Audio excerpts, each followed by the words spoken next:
इंसान भी अजीब है ना, गुजरते वक्त के साथ जितना भी टूटता चला जाए लेकिन आने वाले वक्त की उम्मीद नहीं छोड़ सकता। क्योंकि एक उम्मीद ही तो है कि जिसके सहारे हम आने वाला सफ़र तय करते हैं। क्योंकि अगर उम्मीद भी ख़त्म हो जाए तो फिर इंसान नहीं जी पाएगा।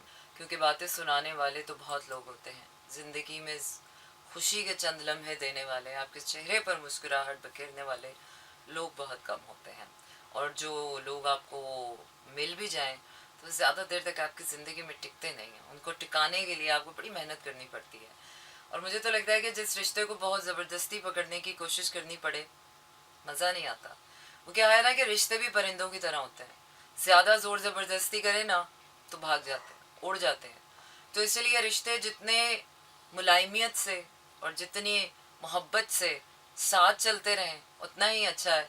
लेकिन जहाँ पर रिश्तों में थोड़ी सी दरार आ जाए, दिलों में बुग़्ज़ आ जाए, हसद आ जाए, या फिर नीयतों में फतूर आ जाए, तो फिर रिश्ते बस नाम के ही रह जाते हैं।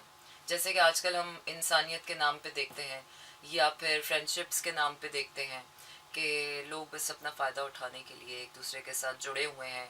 अपनी नीडीनेस को मोहब्बत का नाम देते हैं, अपनी डिपेंडेंसी को रिश्तों का नाम देते हैं। लेकिन वो क्या है कि मेजॉरिटी इज़ अथॉरिटी। जब सभी ऐसा कर रहे हों तो गलत तो किसी को भी नहीं लगता।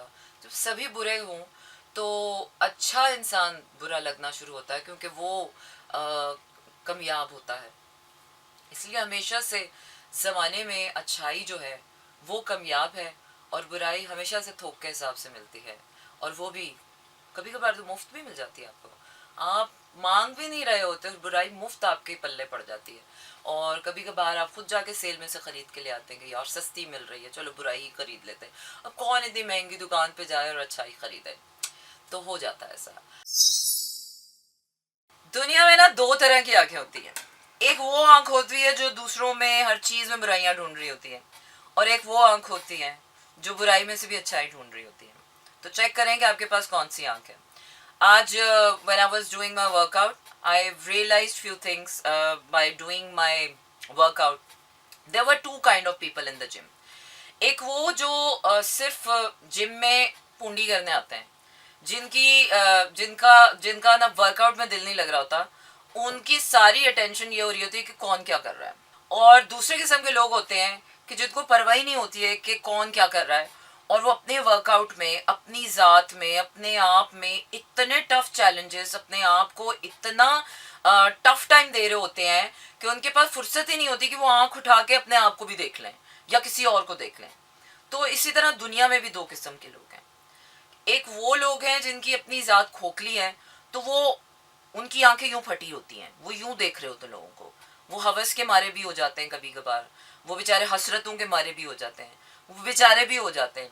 वो देख रहे होते हैं कि उनको कहीं से कोई अटेंशन मिल जाए, देख रहे होते हैं कि कहीं से उनको कुछ मिल जाए। और दूसरे किस्म के जो लोग होते हैं, दूसरों को अपनी ज़ात की भरपूरियत के साथ देख रहे होते हैं, कि जिनकी आंखों में ख्वाब होते हैं, जिनकी आंखों में उम्मीदें होती हैं, जिनकी आंखों, कहते हैं ना कितनी खूबसूरत है तुम्हारी आंखें, कभी तुम्हें किसी ने बताया नहीं कि तुम्हारी आंखों में कितनी गहराई है, जहाँ देखती हैं एक रिश्ता बना लेती हैं। कुछ आंखें ऐसी होती हैं कि जो रिश्ते बनाती हैं, जो ख्वाब दिखाती हैं, जो उम्मीदें देती हैं। लेकिन कुछ आंखें ऐसी होती हैं जो फाड़ फाड़ के बाहर देख रही होती हैं। और सोशल मीडिया में भी ऐसी बहुत सी आंखें होती हैं जो सिर्फ आपको देख रही होती हैं। करता ही चला जाता है इंसान, एक गलती करता है, फिर दूसरी करता है, फिर समझता नहीं है, और फिर उसे लगता है कि बस सब तो यही मेरी ज़िंदगी है और इसी में जीना है और इसी में आगे बढ़ना है, मेरी तो किस्मत ही ख़राब है, मैं तो पैदा ही इसीलिए हुआ हूँ। तो यहाँ से इब्तदा होती है आपकी बॉडी से। जब आपकी बॉडी टोन्ड होती है, जब आपकी बॉडी को आप सेल्फ लव में, फिज़िकल एक्टिविटी में इन्वॉल्व करते हैं, तो सबसे पहले तो आप अपने आप को खुशी दे रहे हैं, अपनी ज़ात को ऑनर कर रहे हैं। आपने पहला ऑनर अपनी बॉडी को किया, जो आपके दिल का भी बोझ उठा रही है। दिल की भी ख्वाहिशों का बोझ इसी जिस्म ने जाके हाथों से, पैरों से, दिमाग ने उठाना है। दिमाग का बोझ भी आपकी बॉडी ने उठाया हुआ है। आपको स्ट्रेस और टेंशन हो, आपकी बॉडी पर ही सारा इफेक्ट होता है। आपकी सोल पे कोई भार आ जाए, हैवीनेस आ जाए, तो आपकी बॉडी इफेक्टेड, आप बिस्तर से लग जाते हैं। फिजिकल एलिमेंट तो मुझे लग रहा है कि अब बहुत टर्शरी इफेक्ट रह गया है। अब तो डॉक्टर्स भी इस बात पर अग्री हो गए हैं कि आपकी जो फिजिकल एलिमेंट्स हैं वो एक्चुअली आपकी साइकोलॉजी से निकलती हैं, आपके मेंटल माइंड से निकल रही हैं और आपकी इमोशनल ट्रॉमा से निकल रही हैं. ये है हमारा डिलेमा कि हम अपनी रूट्स, अपनी ज़ात, अपनी ट्रू नेचर से दूर होते होते इंसानियत से दूर हो गए. चलिए जनाब, इसी के साथ आपका मेरा साथ हुआ चाहता है ख़त्म. रखिएगा अपना ख्याल. तारा, गुड नाइट एंड शब खैर. This is Mira FM 107.4.